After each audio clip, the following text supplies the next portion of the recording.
Dans l'Antarctique, les phoques, qui jusque-là ont vécu sans ennemis, n'ont pas appris à craindre l'homme. Comme seule réaction, la stupéfaction. La stupéfaction et la fuite. Mais pour le phoque de Weddell, nageur élégant et rapide, les déplacements à terre et sur la glace sont pénibles, inesthétiques et d'une extrême lenteur. Il fait bon flotter dans cette eau claire quand on a échappé aux incompréhensibles tourments des hommes.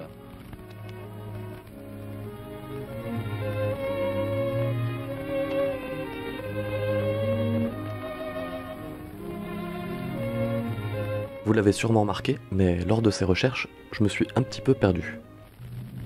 Qu'est-ce qu'un homme seul dans cette immensité? Il y a tellement de choses à dire et à montrer. Il y a tellement de cinéastes aventuriers dont j'aurais voulu vous parler. Et moi je suis très loin, je suis là. Réaliser un documentaire d'aventure, c'est un peu comme ouvrir une lucarne sur le monde. Les explorations peuvent prendre des formes diverses et variées, mais les explorateurs sont tous animés d'une ambition commune, celle de partager un amour inconditionnel pour la nature.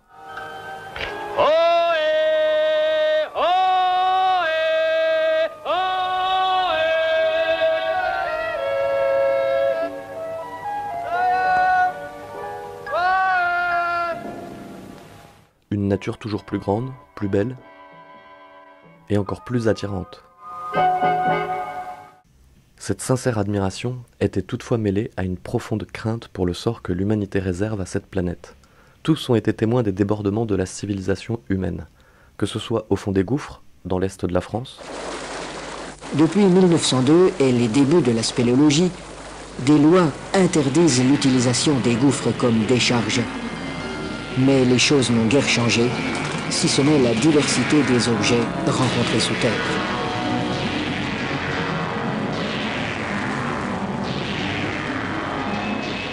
Ou que ce soit aux abords d'une île tropicale dans l'océan Pacifique. Mais en regardant autour de moi, je me retrouvais plongé dans le pire de notre civilisation. Un grand nombre de déchets jetés à la mer à des milliers de kilomètres de là, transportés par les courants marins, venaient s'échouer sur la grève. Tongs, morceaux de sagex et bouteilles de shampoing jonchaient le sol à quelques mètres des crabes cherchant leur nourriture entre les rochers volcaniques. Eh bien, la pollution industrielle dégage des quantités de produits chimiques de toute nature, dont une énorme quantité de gaz carbonique. Et cette quantité de gaz carbonique se propage dans l'atmosphère. Si les préoccupations pour les questions écologiques ont toujours été présentes dans l'esprit des explorateurs du XXe siècle, ce n'est que récemment qu'elles ont occupé le devant de la scène. Ces dernières décennies, la prise de conscience qui s'est étendue à l'ensemble de la société a permis l'émergence d'une nouvelle génération d'aventuriers pour qui ces thématiques sont essentielles.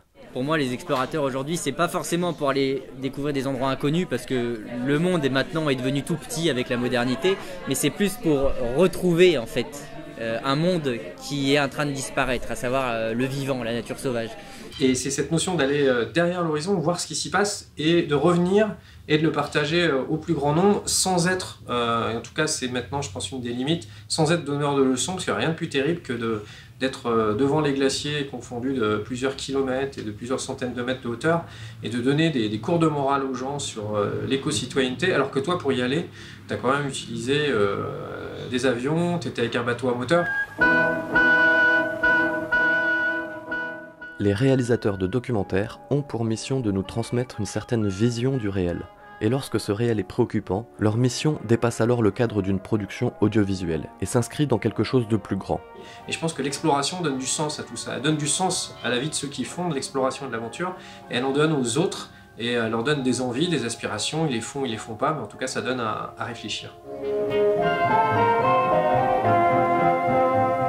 Depuis que nous savons que rien ne peut plus nous arrêter, notre exaltation est tombée. Pour nous, alpinistes, le sommet est la consécration de notre réussite. Mais ce n'est qu'un signe dans l'espace. Ce qui compte, c'est le chemin qui y mène et qui s'élève en plein jour vers les étoiles.